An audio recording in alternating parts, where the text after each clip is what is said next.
Bismillahirrahmanirrahim. Assalamualaikum warahmatullahi wabarakatuh. Bapak Ibu sekalian, di sini saya akan membuat video tutorial bagaimana sih cara menggunakan aplikasi Arteri. Di mana video sebelumnya yang saya buat, yang saya upload di channel YouTube saya, itu bagaimana cara instalasinya. Nah, sekarang Bapak Ibu akan saya bantu bagaimana sih cara penggunaan aplikasi Arteri ini supaya Bapak Ibu bisa mengimplementasikan dan bisa mempraktekkan kepada peserta didiknya agar bisa menggunakan kearsipan digital menggunakan aplikasi yang dinamakan Arteri, arsip elektronik terintegrasi. Bapak Ibu sekalian, perlu diketahui bahwa ketika menyalakan laptop Bapak Ibu, proses penggunaan aplikasi Arteri itu belum bisa digunakan sebelum emulatornya yang dinamakan SAMPP-nya itu belum dijalankan. Jadi cara yang pertama Bapak Ibu lakukan adalah mencari aplikasi SAMPP-nya dengan cara mengetik logo Windows yang ada di pojok kiri bawah. Setelah itu kita cari aplikasi SAMPP-nya. Di sini kita klik SAMPP. Oke, di sini kita jalankan SAMPP Control Panel. Nah, nanti akan muncul seperti ini. Nah, jika sudah muncul tampilan toolbar, tampilan SAMPP Control Panelnya, maka silakan Bapak Ibu start. MySQL-nya jangan lupa di start. Setelah itu bisa di minimize. Barulah kita akan buka browsernya. Disarankan menggunakan browser Google Chrome ya Bapak Ibu ya, untuk mempermudah dalam proses penggunaan aplikasi tersebut. Setelah itu kita ketik halamannya dengan ketik localhost garis miring Arteri, baru kita enter dan barulah muncul tampilan awal dari Arteri. Jangan lupa Bapak Ibu memasukkan password dan username-nya admin. Setelah itu passwordnya adalah admin. Baru kita enter, muncullah seperti ini. Bapak Ibu sekalian, di sini akan saya perkenalkan menu-menu yang ada di dalam Arteri. Yang pertama adalah entry data baru, sirkulasi, data master, pencarian lanjut, download data. Baik, di sini adalah saya perkenalkan dulu dari entry data baru. Entry data baru ini adalah bagaimana kita menginput data surat yang masuk dan melakukan proses yang namanya penguploadan dokumen. Jadi kearsipan digital itu tidak terlepas dari nama scanning dan upload surat yang sudah kita lakukan proses scanning seperti itu. Tapi kita belum bisa melakukan entry data dulu Bapak Ibu, melainkan sebelum kita melakukan data masternya, yaitu kita tata dulu data masternya. Di menu data master ini, di sini ada beberapa menu, submenu, yaitu klasifikasi, pencipta arsip, menu pengolah, lokasi, media, user, import data. Sebelum itu, di sini memang sudah diurutkan. Yang pertama dilakukan oleh Bapak Ibu adalah membuat klasifikasinya dulu. Bagi Bapak Ibu yang mengampu mata pelajaran kearsipan, pastinya sudah paham yang namanya klasifikasi. Klasifikasinya Indo. Namun bagi Bapak Ibu yang menggunakan aplikasi ini untuk implementasinya di dalam proses pekerjaannya dalam suatu instansi, klasifikasi ini bertujuan untuk membuat kategori-kategori surat, jenis surat-surat apa, jenis dokumen-dokumen apa, atau jenis arsip-arsip apa yang ingin kita simpan. Seperti itu. Setelah itu ada pencipta arsip. Pencipta arsip itu siapa yang membuat surat tersebut, siapa yang membuat dokumen tersebut, siapa yang membuat dokumen tersebut, maaf ya. Setelah itu ada unit pengolah, setelah itu ada lokasi, ada media, ada user, ada import data. Baik, kita akan mulai dari pembuatan klasifikasi. Untuk pembuatan klasifikasi, Bapak Ibu sekalian, tujuan dari pembuatan klasifikasi adalah untuk membuat sub-sub menunya. Jadi saya berikan contoh, umpamanya jika Bapak Ibu membuat klasifikasi, itu sesuaikan dengan kebutuhan dari instansi Bapak Ibu. Mungkin Bapak Ibu membuat 2 klasifikasi saja, itu boleh. Umpamanya di sini kita buat klasifikasi 1, kita pilih kode. Di sini saya sudah buat daftar klasifikasinya. Di sini ada 1 undangan. Nah, di dalam undangan itu kita buat sub klasifikasinya, yaitu undangan rapat, itu juga boleh. Ini disesuaikan dengan kebutuhan dari pembelajaran Bapak Ibu sekalian. Yang jelas klasifikasi ini bertujuan untuk mempermudah dalam proses penginputan surat masuk maupun surat keluar. Ini juga bisa Bapak Ibu hapus klasifikasi yang sudah ada di tampilan Bapak Ibu dengan cara mengklik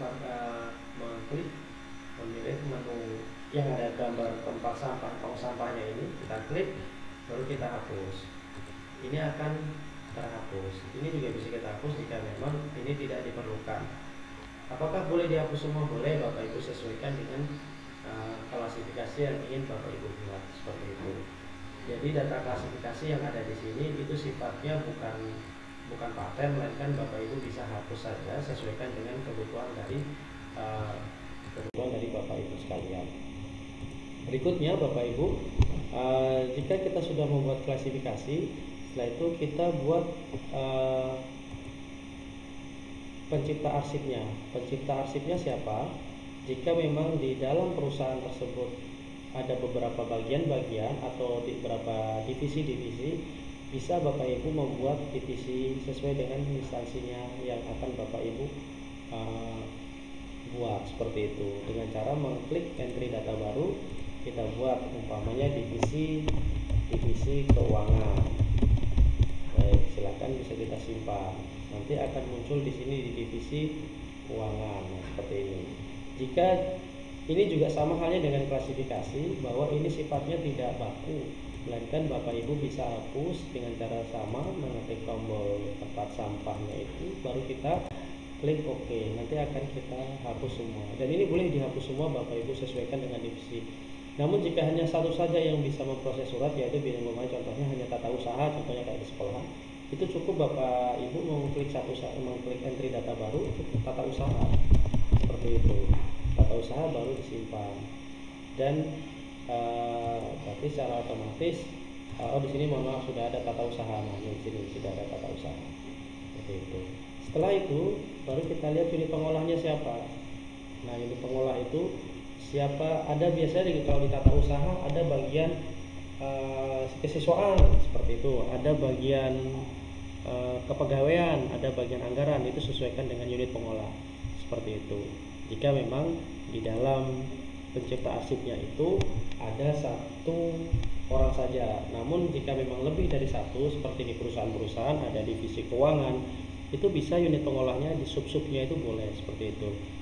Nah, di sini ada unit pengolah, saya kembali lagi ke unit pengolah. Ini juga sifatnya tidak baku, melainkan Bapak Ibu bisa mengakui dengan cara yang sama, seperti itu. Silahkan dibuat sedemikian rupa.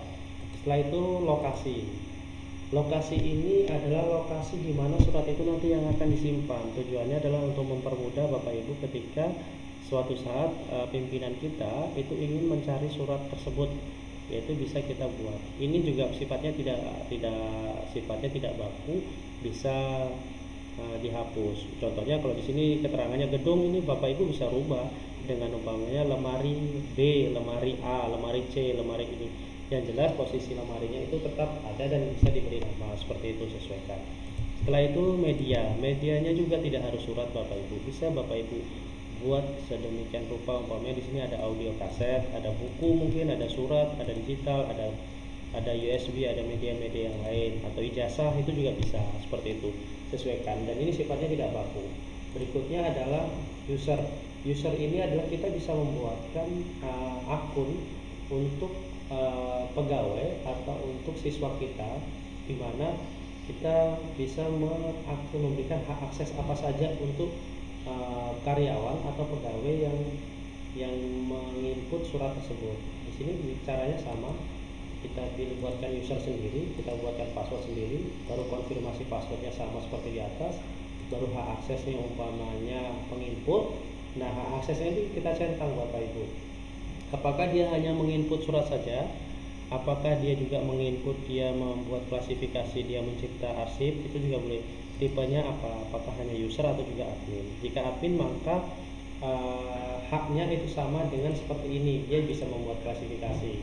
Nah, alangkah baiknya kalau rekomendasi dan saran saya, ini untuk pembuat pengedit ini klasifikasi semuanya sudah Bapak Ibu buat, ini cukup satu user saja.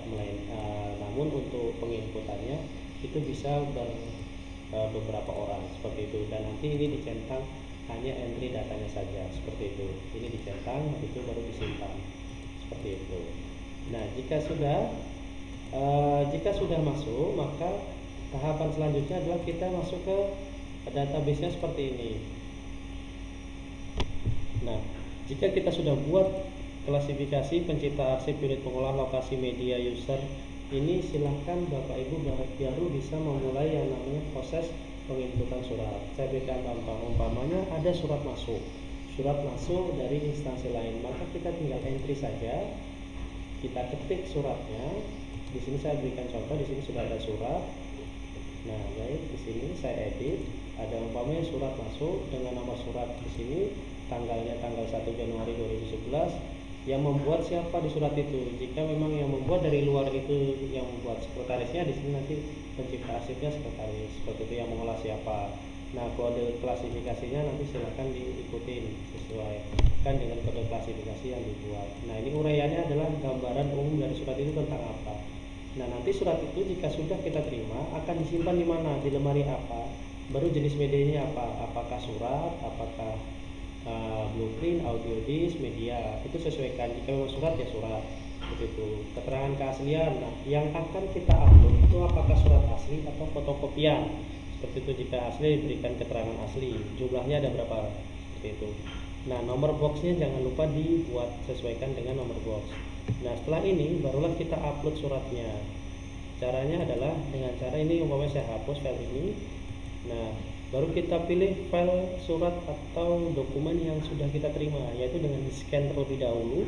Hasil scanannya nanti kita pilih di ini. Saya berikan contoh, ini umpamanya saya sudah melakukan penyeganan, setelah itu kita simpan di sini.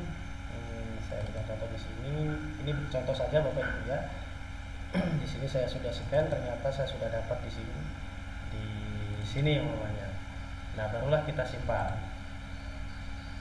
Nah, ini sudah terscan. Jadi ini dokumen scanning dari hasil surat tadi. Jika kita ingin melihat, nah di sini, ini bisa kita download suratnya Bapak Ibu. Kita download saja, maka hasilnya seperti ini. Ini bisa kita gunakan untuk ketika memang pimpinan ingin meminta kembali surat tersebut, dan bisa kita langsung melakukan proses pencetakan jika memang diminta oleh pimpinan. Atau jika kita memang kesulitan mencari suratnya, tinggal kita pencarian saja, uraiannya apa, nomor suratnya berapa. Jika memang susah, kita buat penciptanya siapa. Di situ kan ada suratnya Bapak Ibu ya. Setelah itu tinggal kita sesuaikan aja, kita boleh pilih salah satu, seperti itu. Umpama unit ABC, unit bilu umum, baru kita cari, maka semua di sini akan diarahkan unit yang membuat surat itu di sini semua, seperti itu. Begitu Bapak Ibu untuk penggunaan kearsipan digital dengan aplikasi Arteri. Saya rasa cukup untuk tutorialnya. Nanti bisa saling berbagi dan bisa saling bertanya jika memang bukannya jelas. Jika Bapak Ibu memahami konsep kearsipan yang secara manual, maka secara otomatis Bapak Ibu akan mudah menggunakan konsep program kearsipan digital, dan ini sangat mudah sekali. Demikian Bapak Ibu yang bisa saya sampaikan.